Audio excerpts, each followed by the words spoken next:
Hello to all viewers. Hello to everyone. I am Shiloh, the last scribe for the house of Jacob. I am a messenger and a true servant of the Almighty. On November 29th, 2019, the Almighty will visit the earth to judge every living thing. On that day, every living thing will be given life or death. The Almighty has caused me to see who I am and to know that I am a real descendant of the house of Jacob.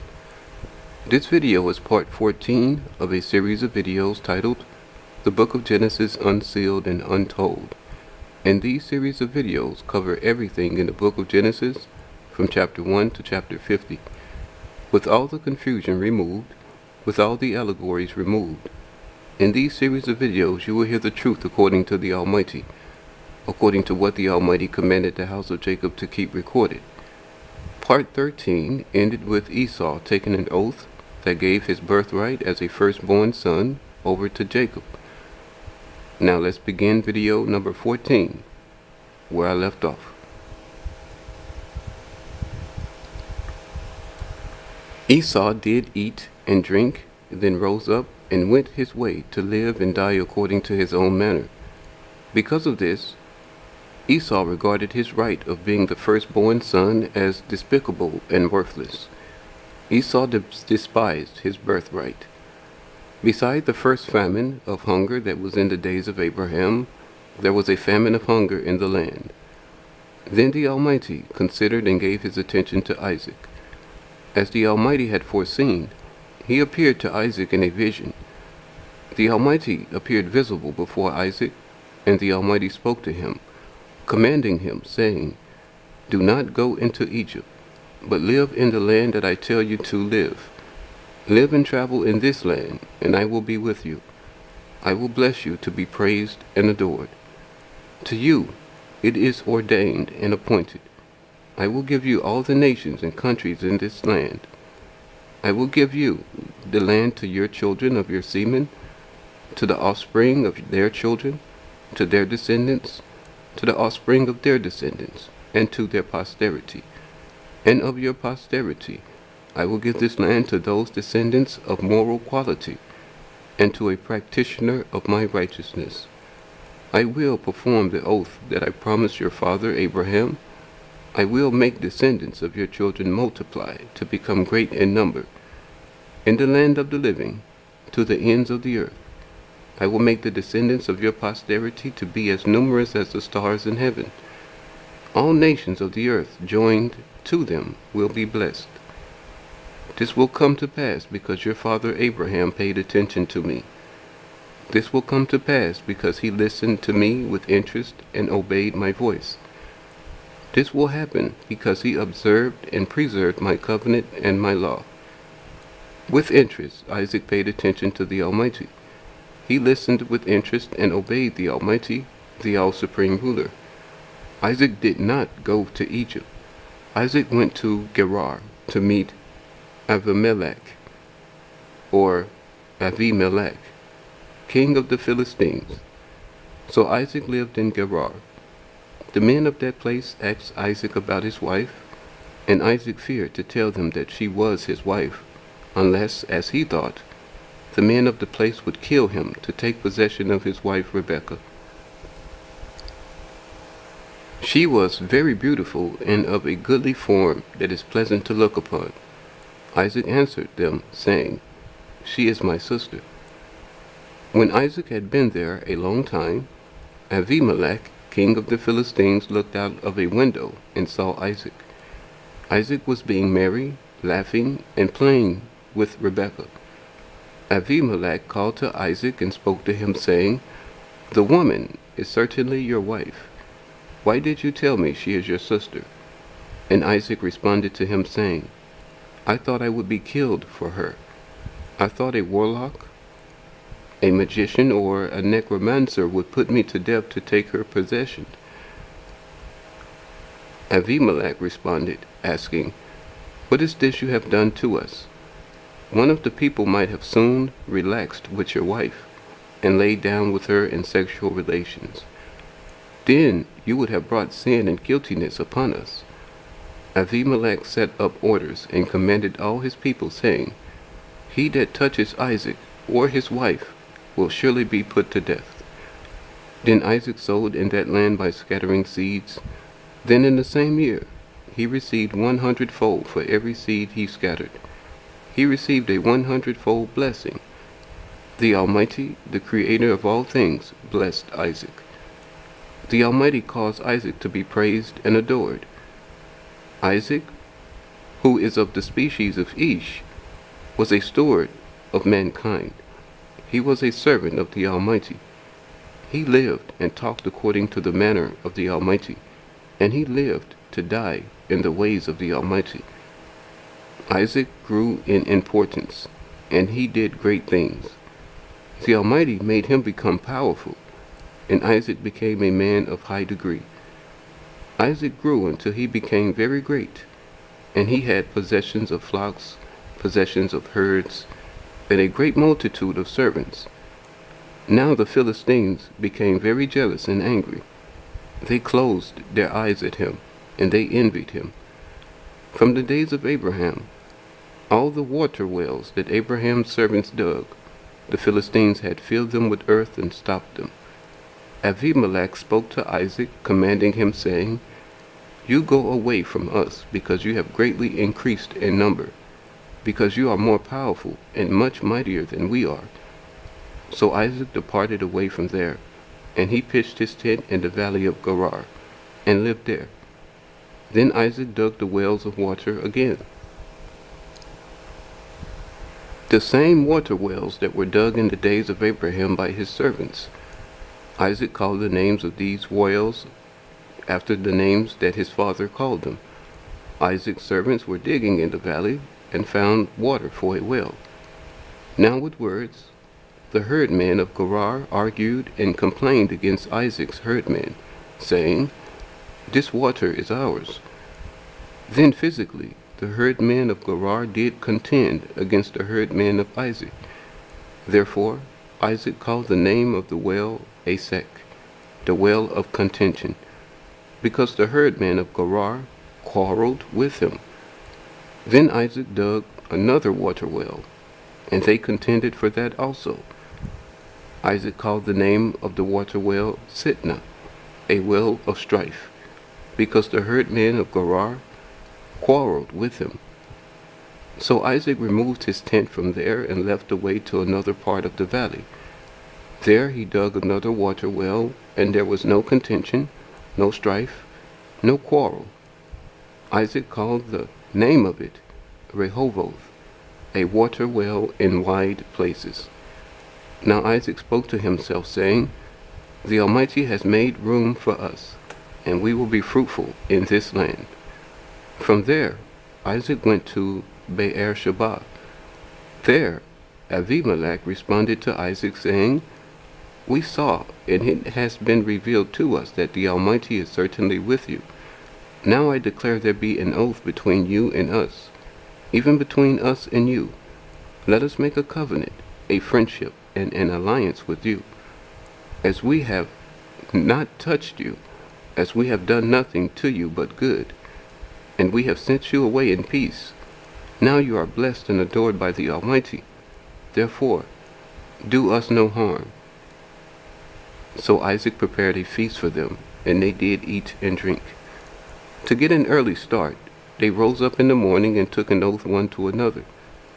And Isaac sent them away, and they departed away from him in peace. The same day it came to pass, Isaac's servants came and told him about the water well they had dug. They said to him, "We have found water." Isaac chose and invited guests to preach to. Isaac preached to them about the Almighty, and called the name of the well Sheva, a water well of an oath. And the city near to it was Beer-sheba unto this day. Now Esau was 40 years old when he took possession of a woman for a wife. He married Judith. She was a Canaanitess. She was the daughter of Beeri, the Hittite, and also Bosmath, the daughter of Elon, the Hittite. But from their own bitterness, Esau and Judith were saddening the hearts of Isaac and Rebekah. From their own bitterness, Esau and Judah were troubling the minds of Isaac and Rebekah. From their own bitterness, Esau and Judah were grieving the souls of Isaac and Rebekah. When Isaac became older, light restrained from his eyes, and his vision became very dim. He called to his eldest son Esau and spoke to him, saying, "My son." And Esau responded, saying, "I am here." Isaac spoke to Esau, saying, "Look and see, I am older, and I do not know the day of my death. Now I pray that you take possession of your weapons, your quiver, and your bow, then go out into the field to hunt and catch some food for me. Prepare a tasty meat for me. Prepare the food with the taste I love, and I will eat and drink. Bring it to me so I can eat, and I will congratulate you. I will praise and adore you. I will bless you before I die."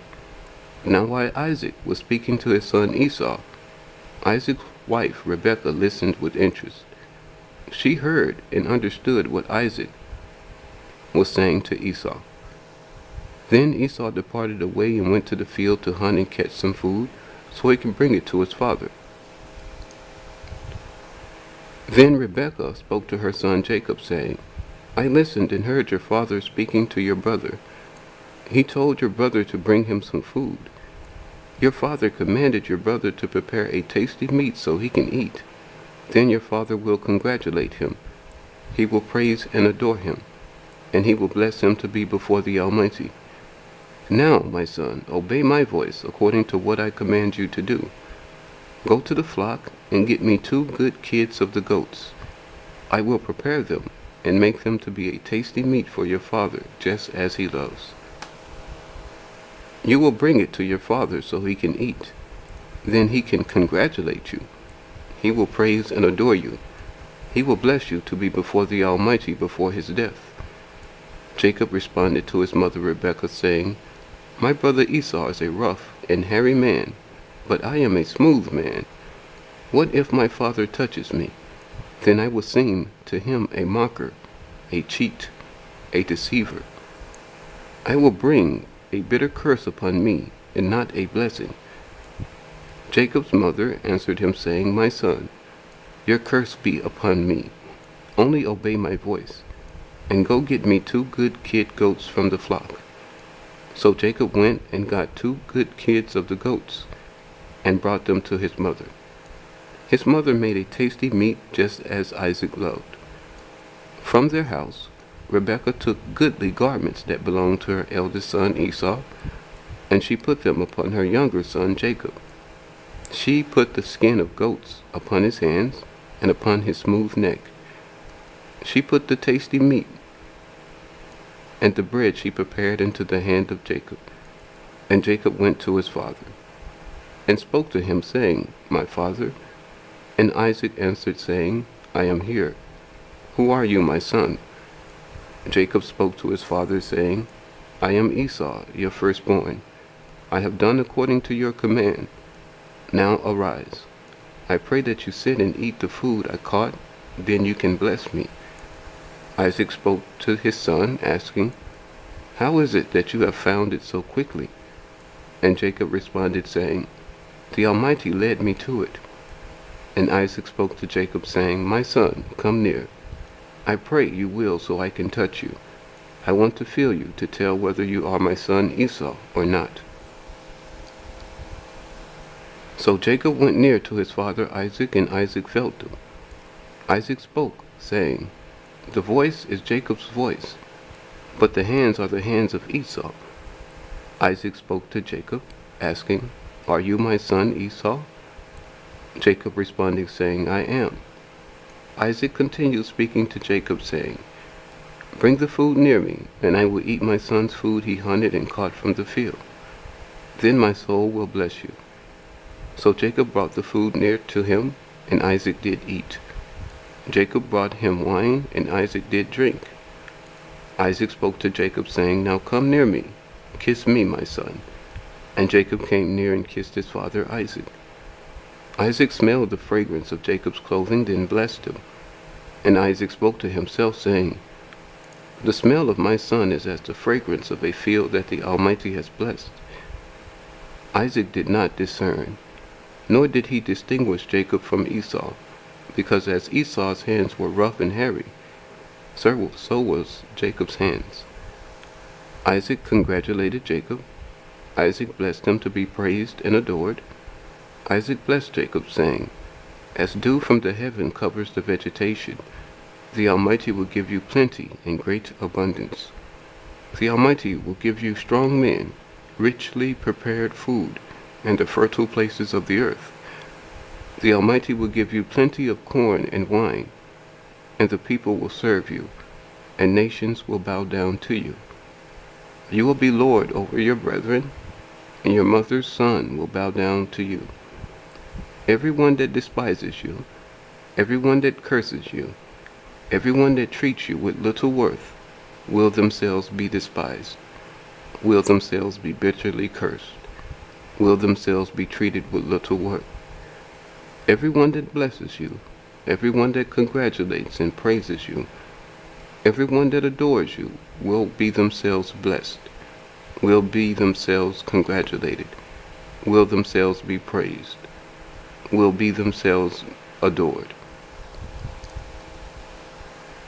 As soon as Isaac had made an end of blessing Jacob, it came to pass, as Jacob had not gone far away from the presence of his father Isaac, Esau came back from his hunting. Esau also made tasty meat and brought it to his father. Esau spoke to his father, saying, "Let my father arise and eat of his son's food, so your soul can bless me." Isaac spoke to Esau, asking, "Who are you?" Esau responded, saying, "I am your son Esau. I am your firstborn." And Isaac was startled and very discomfited. He began trembling and moving about. Isaac responded to Esau, asking, "Who? Where is the man that has taken hold of some hunted food and brought it to me? Before you came, I ate all that was in front of me and blessed him. Yes, indeed, he will be blessed. He will be congratulated, praised, and adored."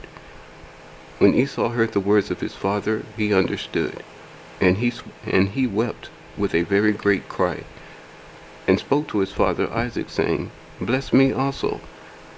Isaac responded, saying, "Your brother was treacherous. He came to me and used a deceitful craft. Therefore he has taken away your blessing." And Esau responded to Isaac, saying, "Without a doubt, he is rightly named Jacob, because he has taken hold of my heel and held me back 2 times. He took possession of my birthright as the firstborn. Now look and see.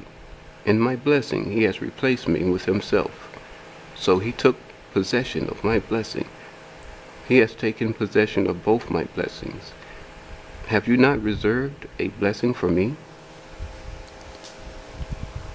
Isaac answered Esau, saying, "I have set him to be a sign. I have ordained and appointed him to be your lord. I have given all his brethren to him for servants. I have sustained him with corn and wine. Now, my son, what will I do unto you?" Esau spoke to his father, asking, "Have you only one blessing? Father, bless me, then bless me again." Then Esau lifted up his voice and wept. Isaac answered Esau, saying, "Look and see. As dew from heaven covers the vegetation, the Almighty will give you plenty and great abundance. The Almighty will give you strong men, richly prepared food, and the fertile places of the earth. When you have mourned and wandered restlessly, it will come to pass. You will break your brother's yoke from off your neck. You will be ruler, and you will have the dominion. You will live and sustain yourself by your sword, and on all sides you will serve your brother, who is a worshipper of the Almighty." Esau hated Jacob because of the blessing that his father blessed him with. Esau retained his animosity for Jacob and cherished the hate that he had for his brother Jacob. Speaking to himself, Esau said, "When the days of mourning my father is at an end, then I will lurk, lay snares, and kill my brother Jacob." Esau's words were told to his mother Rebekah, and she sent for her young son Jacob. She spoke to him, saying, "Look and see. Your older brother Esau will comfort himself by killing you. Esau is purposing to put you to death. Now, my son, obey my voice and arise. You run and escape to my brother Laban, who is in Charan. Until your brother's fury and anger is removed, stay and live with Laban for a little time. Why should I lose both my children in one day? Until your brother's anger is turned away from you, and he forgets what you have done to him, stay and live with Laban. Then I will send someone to come and get you from there. Then Rebekah spoke to Isaac, saying, I am exhausted and weary of my life, because of the daughters of Heth. If Jacob takes a woman to be a wife from the daughters of Heth, or any woman that is like the daughters of Canaan, to what good will my life be to me? And Isaac called for Jacob to preach to him. Isaac proclaimed the authority, the reputation, the honor, the character, and the glory of the Almighty. Isaac congratulated and praised Jacob. Isaac charged him with the commandment that comes from the Almighty. Then Isaac spoke to Jacob, saying, You will not take possession of a woman to be a wife from the daughters of Canaan. Now arise, go to Padan, to the house of Bethuel. Bethuel is your mother's father. From there, from your mother's brother Laban, take possession of a woman to be a wife. The Almighty will bless you. He will cause you to be congratulated, praised, and adored. He will make you fruitful. He will multiply you so you can become a multitude of people.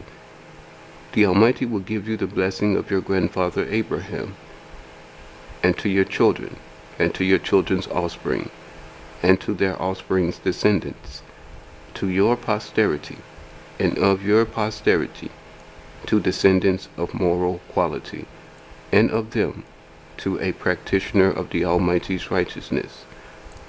You will inherit this land that the Almighty gave to Abraham, where you now are a stranger in. Then Isaac sent Jacob away. Jacob went to Laban in Padan. Esau watched his father Isaac as he blessed his brother Jacob. Esau saw his father and brother look at one another with joy and respect. Esau watched his father command Jacob to go to Padan to take a woman to be a wife. Esau understood when Isaac told Jacob that he would not take a woman to be a wife from the daughters of Canaan. Esau saw that Jacob obeyed his father and his mother. He saw Jacob leave to go to Padan. Esau considered. He gave his attention to this and discerned. Then it was revealed unto him that the daughters of Canaan displeased his father Isaac and his mother Rebekah. So Isaac went to the house of Ishmael and took possession of women to be wives. One of the women Esau married was Machalath, who is a daughter of the house of Ishmael, and also Nevaath. Now Ishmael is Abraham's son. And Jacob departed away from Beersheba and went toward Charan. Unaware, Jacob's journey had reached to the border of a certain place. Because the sun was setting, he decided to stay there for the course of the night. Jacob took some stones of that place and used them for pillows. Then he laid down in that place to sleep. He began to dream, and he beheld the earth in a staircase that went upward like a ladder. The tip-top of it reached to the atmosphere of the sky where the clouds move. He saw a king, angels, he saw officers, deputies, he saw messengers, priests, he saw prophets and teachers of the Elohim, and they were ascending and descending on it. The staircase appeared to him to stand firm. Then Jacob saw them take their stand. He saw them as they struck at the heaven of the Almighty. They reached up to put their strength and power in the heaven of the Almighty. They reached up to take away the heaven of the Almighty by violence. Beyond their control, by fate, they were punished, plagued with disease, defeated, destroyed, and the staircase was brought down. Jacob looked and beheld all these things. This is the end of part 14 of my video series titled The Book of Genesis Unsealed and Untold, and it covers my manuscript titled The Almighty, the Beginning, His Creation of Mankind, His Promise to Judge Mankind, His War against the Elohim, His New World, and His Order. I am Shiloh, the last scribe for the house of Jacob. Watch my videos, follow me, and discover the recorded truth about the Almighty, His power, His glory, His honor, His reputation, His experiences with, and His message to all the individual species of persons on the earth.